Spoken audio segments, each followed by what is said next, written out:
Sí, por favor. Sí. ¿No puede, por favor, decir qué es lo más importante que se ha visto hoy día? Bueno, hemos visto cerca de 5 informes de calificación, uno de ellos que es correspondiente a una denuncia formulada contra la presidenta o la expresidenta de la República, Dina Boluarte, sobre los hechos ocurridos entre el 10 de diciembre del 2022 y más o menos fines de enero del 2023, referido al tema de lesiones, entre graves y leves. Este informe ha declarado improcedente, dado que ya tenemos 2 casos que se han visto en menos de un año, los mismos que también han sido declarados, ya archivados, ¿no?, por la Comisión Permanente. Uno que fue archivado de plano y otro que sí tuvo un proceso de investigación que culminó con un informe final que tuvo que ser archivado, que fue archivado también en la Comisión Permanente. Así es que lo que establece el artículo 89 del reglamento del Congreso de la República es que no se pueden presentar denuncias dentro del año siguiente al archivamiento de denuncias constitucionales. Y en este caso, esta ha sido una denuncia que está dentro del año y que no refiere nuevas pruebas, son los mismos denunciados con otros denunciantes sobre los mismos hechos, sin presentar, repito, nueva prueba. Se ha declarado improcedente porque no cumple con los requisitos. ¿Qué pasó con la denuncia constitucional contra el señor Roberto Sánchez y Rodríguez? Ayer había dicho que iba a dar cuenta en esta sesión, pero bueno, hoy día no sé, a ver, ayer no dije que iba a dar cuenta hoy día, dije que íbamos a dar cuenta la semana siguiente, pero acabamos de hablar con el equipo técnico y nos informan que se ha dado cuenta ya de esta denuncia en septiembre del año 2025.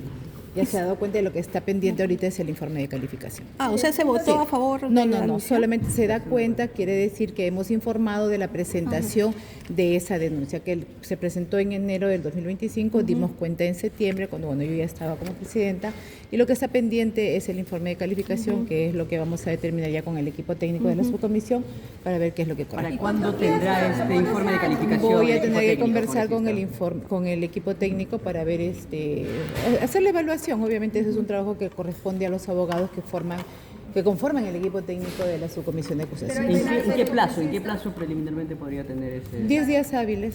10 días Pero, hábiles. ¿ya está listo el informe de calificación? No, todavía no lo tenemos ¿Por listo. qué no se ha hecho el informe? Porque como verán, nosotros estamos trabajando, como ya les he dicho, normalmente la subcomisión sesiona 2 veces al mes, nosotros estamos sesionando 2 veces por semana, hay demasiados casos, muchos de ellos presentados por la Fiscalía, estamos viendo casos de expresidentes, de exministros, de los mismos congresistas, y como les dije el día de ayer sobre el tema de la denuncia constitucional presentada contra Roberto Sánchez, está, como en muchos otros casos, también espera de informe de calificación. Entonces acá nosotros no tenemos un miramiento especial ni a favor ni en contra por ninguno de los denunciados. Vamos trabajando conforme se van presentando las denuncias, atendiendo denuncias antiguas como denuncias nuevas. ¿El factor de que él sea candidato presidencial va a incidir en algo en el informe de ustedes? De ninguna manera, porque lo que nosotros tenemos que garantizar en la subcomisión es la objetividad. Como les dije ayer, acá no atendemos las denuncias por quién se trata. En este caso, el colega Roberto Sánchez está pasando ya eventualmente a una segunda vuelta y eso no tiene por qué tener o ejercer una presión para poder determinar nosotros que adelantemos este informe. O sea, el tratamiento sobre él va a ser como por cualquiera de los denunciados que se presentan en esta subcomisión. Ha habido unos cambios en la Comisión de Gracias Presidenciales en el Ministerio de Justicia. Principalmente el más destacado de ellos es el de una de las integrantes cuyo padre es chotano.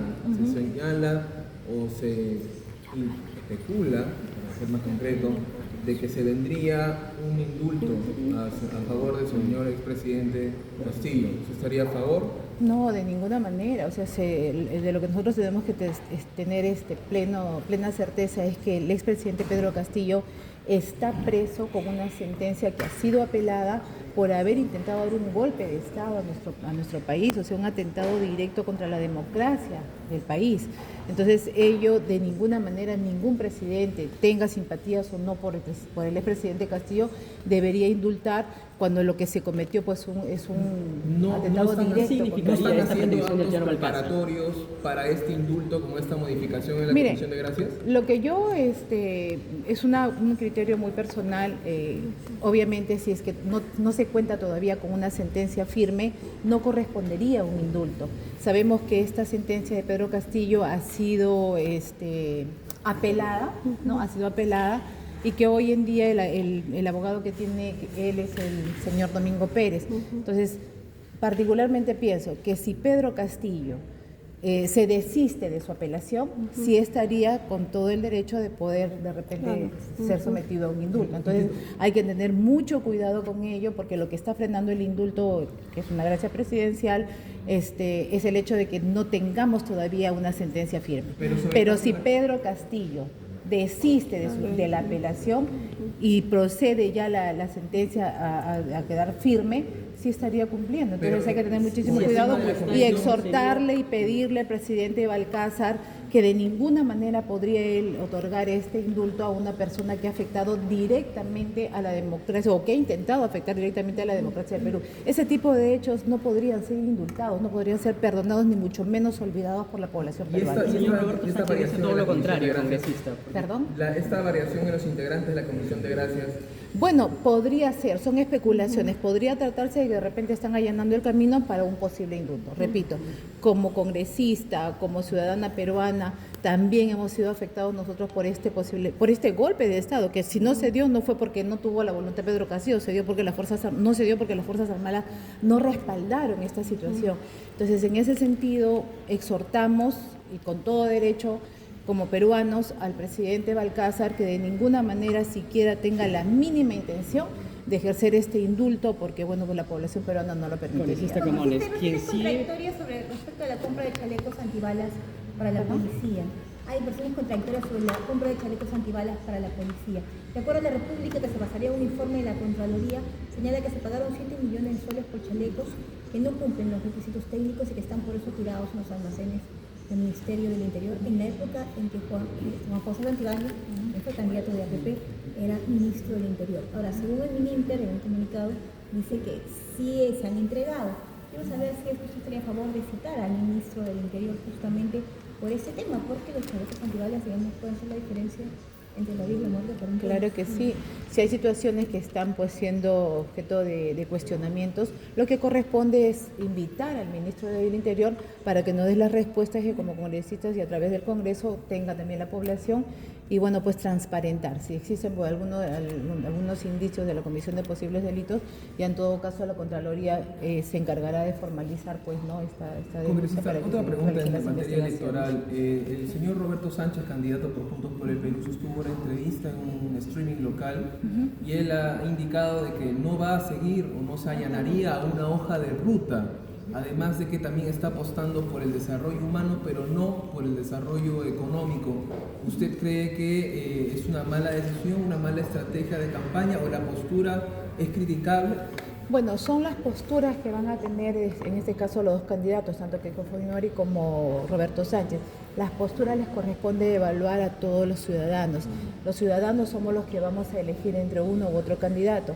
Si a algunos les gusta esa postura, terminarán votando por Roberto Sánchez.